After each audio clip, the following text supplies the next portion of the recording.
Now, we typically define empires as the land that they control. The Roman Empire, the British Empire, the Mongol Empire. But what if an empire didn't need vast stretches of land to dominate the world?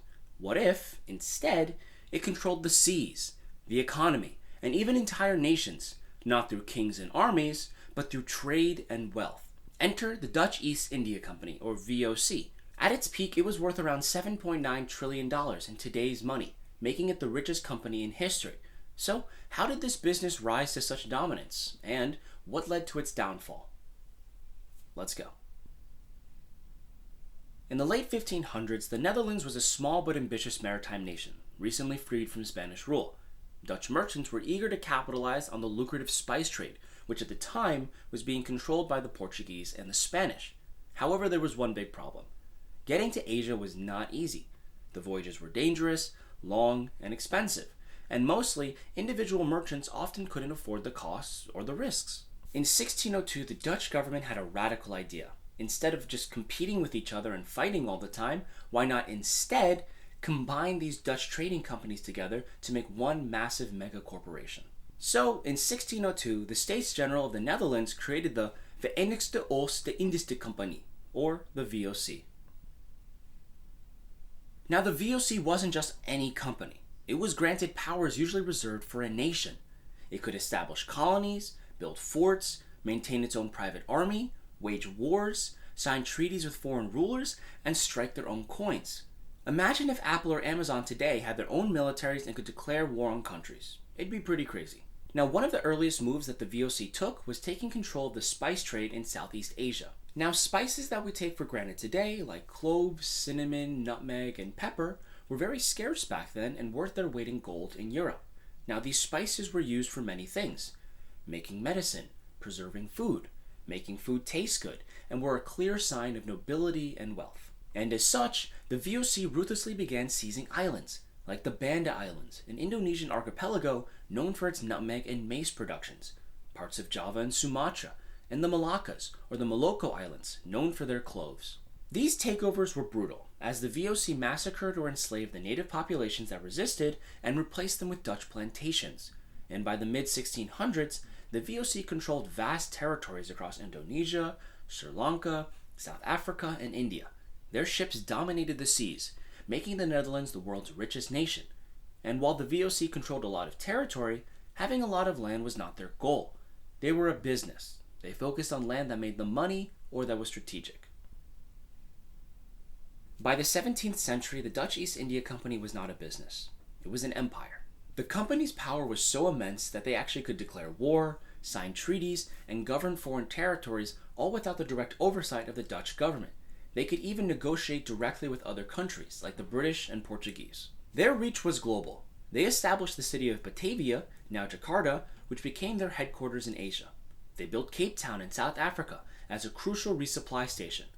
They monopolized trade with Japan, being the only Westerners allowed to trade with the country after the Portuguese were expelled.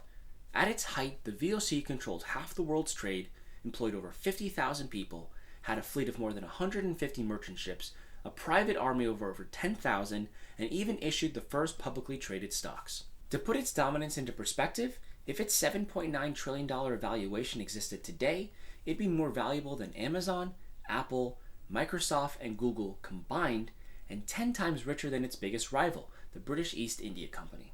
But as with all empires, its dominance wouldn't last forever.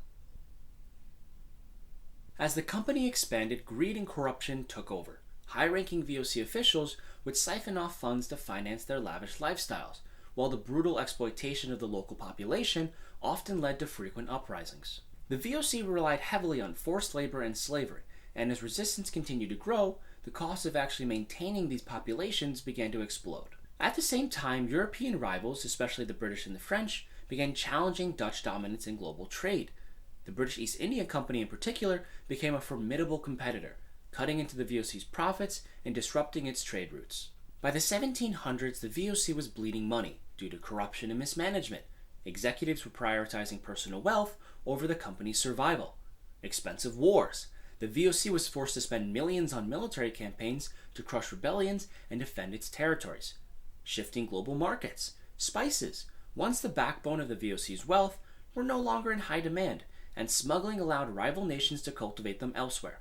And British naval dominance. During the Fourth Anglo-Dutch War, the British crippled Dutch trade routes, further weakening the company. Finally, in 1799, the Dutch East India Company was brought down by its own weight and was officially dissolved by the Dutch government. Now, this was a company that ruled half of the spice trade at one point, and it was brought down by its own excess, its inability to adapt, and by the rising power of its competitors. Even though the Dutch East India Company is long gone, its impact on the world is still visible today. Jakarta, Indonesia. Once Batavia, the VOC's capital in Asia, it is now the capital of Indonesia. Cape Town, South Africa. A VOC outpost is now a major city and one of South Africa's capitals. And the New York Stock Exchange. Inspired by the VOC's pioneering stock market system, it is now the largest stock exchange in the world by market capitalization. However, let us not forget that the VOC also left a dark legacy of colonialism, exploitation, and corporate greed. While there was a lot of good that the VOC did, we can't forget about the bad. The VOC was a business empire like no other. It pioneered global trade, revolutionized finance, and set the blueprints in place for modern corporations. However, it also showed the dangerous sides of unchecked corporate power. So, if the VOC was around today, do you think it would be admired or feared? Let me know in the comments down below. And until then, I'm Evan, and thanks for watching. If you liked what you just saw, then click on the video here. Also, if you haven't, like, subscribe, and hit the bell icon so you don't miss any future videos.